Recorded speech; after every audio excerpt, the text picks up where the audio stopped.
Kansas City Sports Update Studios. Welcome to Kingdom Radio, where we talk about all things Kansas City Chiefs. Brought to you by Arrowhead Update. Join Chris and Richard on iHeartRadio, Apple Podcasts, Google Podcasts, Spotify, Spreaker, Player FM, CastBox, and all third-party applications. Check us out on Facebook platforms such as Kansas City Sports Update and Arrowhead Update. And if you cannot find us there, Google or search Kingdom Radio and Kansas City Chiefs, and you will find us. Welcome to the Kingdom.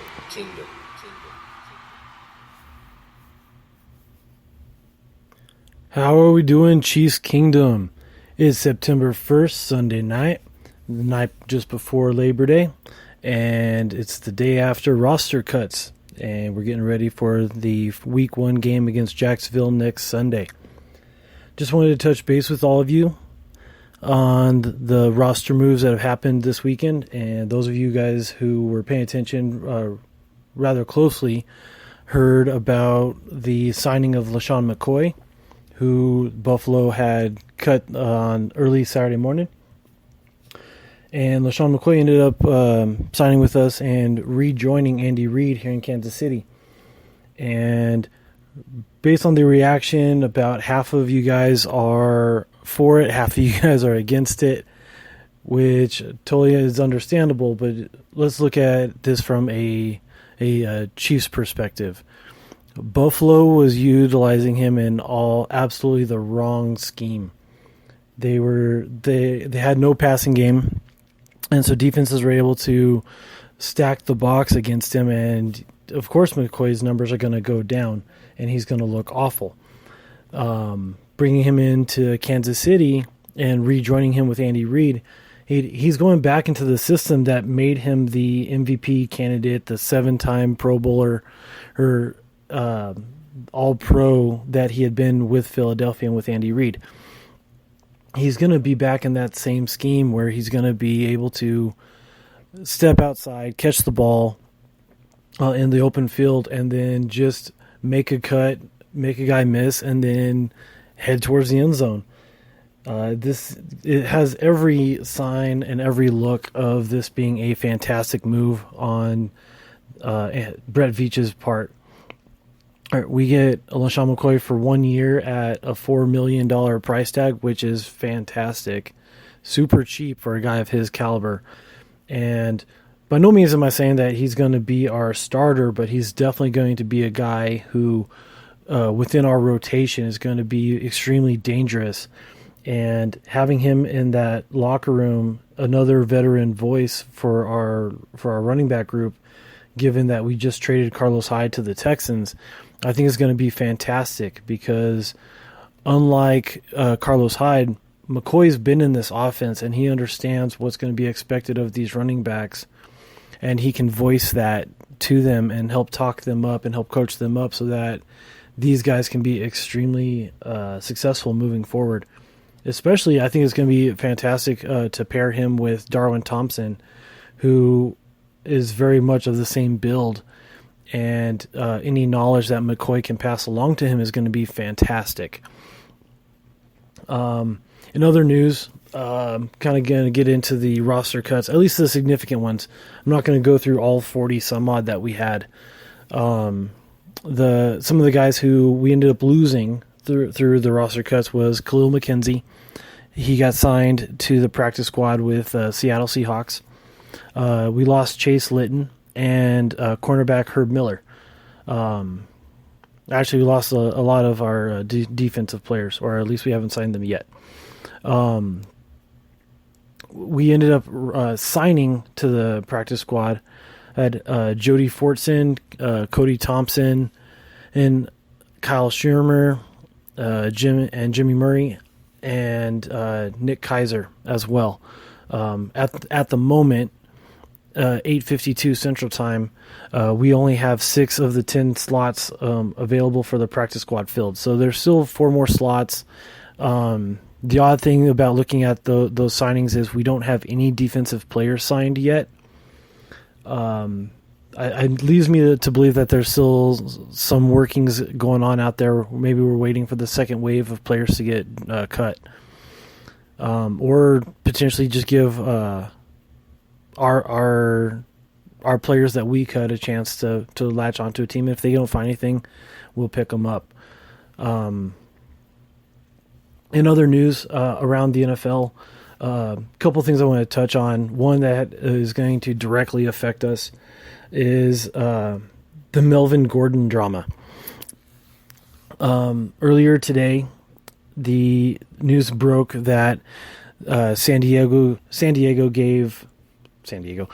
Angeles Chargers gave Melvin Gordon the opportunity to seek a trade and talk to other teams about trying to broker a trade. In addition, the GM also came out and said that any extension talks are going to be tabled until the end of the season. Essentially, he's trying to call Melvin Gordon's bluff, if that is what Melvin Gordon is doing right now, about sitting out the season. And only time will tell. Ultimately, this is going to affect the Chiefs one way or another. If Gordon does end up sitting out the season or any extended amount of time, and their backup running backs are nowhere near his level of production. And by no means is he a stellar running back, but he's certainly their number one guy. And for their team to lose both him and Derwin James for the season, presumably.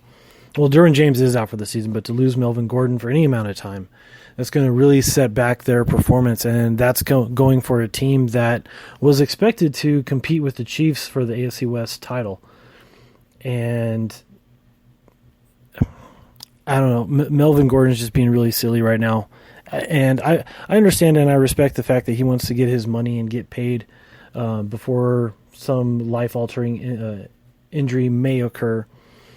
But on the flip side, like if you have the chance to win a Super Bowl and your team is relying on you to be there, those are your teammates, those are your brothers in arms, and you should be there to support them. Moving on, the Texans did a lot of wheeling and dealing. They traded Jadeveon Clowney to Seattle. They traded for Jeremy Tunsil and Kenny Stills from Miami. And as I mentioned earlier, they also traded for Carlos Hyde from us. And the Texans definitely seem to be in win-now mode, and they're trying to get recoup as much as they can by losing Clowney, as well as help to improve the offensive output and getting a left tackle that will help to protect their quarterback. And while we're on the topic, Miami's been in a complete fire sale. They got rid of Kiko Alonso. They traded Tunsil and Stills.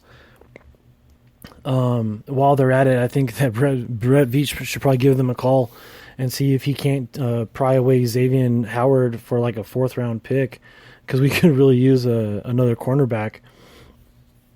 And then, as I already touched on, our practice squad, we're looking at just having 6 players on the squad right now. And I love the guys that they brought back for the practice squad. Jody Fortson really showed his potential. He just really needs to work on his wide receiver routes and learning how to use his body a little bit more to shield the defender. We brought back Cody Thompson, who was our preseason reception leader. Jimmy Murray is going to be a developmental offensive lineman. Hopefully we can develop him into a swing lineman so that he can play every position. Kyle Shermer is going to be able to develop with our offense and really learn the trade. He shows a lot, or I feel like he's showed a lot of promise in the preseason as far as understanding and commanding the drives. And we also ended up we had cut Jeff Allen, the offensive lineman who we signed earlier this week. And I'm not going to lie, when I saw that, I was dumbfounded. But earlier today, it was reported that we re-signed him, and we let go of Jeremy Atachu. And I believe that was just to give Jeff Allen an opportunity to get picked up should somebody want him, and kind of afford him that courtesy. But with his name still available, the Chiefs were able to pull him up and cut Atachu, as well as we also moved Chad Henne to the injured reserve list.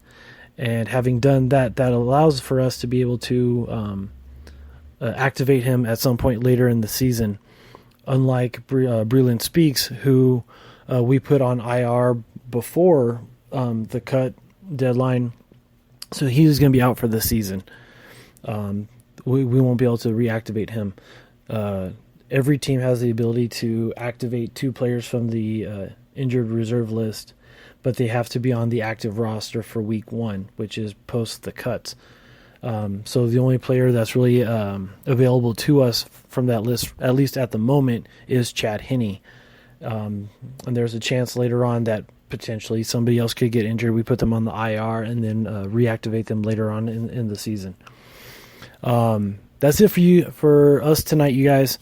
Hopefully you guys are enjoying your long holiday weekend, and we look forward to touching base with you guys later on this week, talking about more Chiefs Kingdom and looking forward to the Jaguar game. Have a great week, you guys.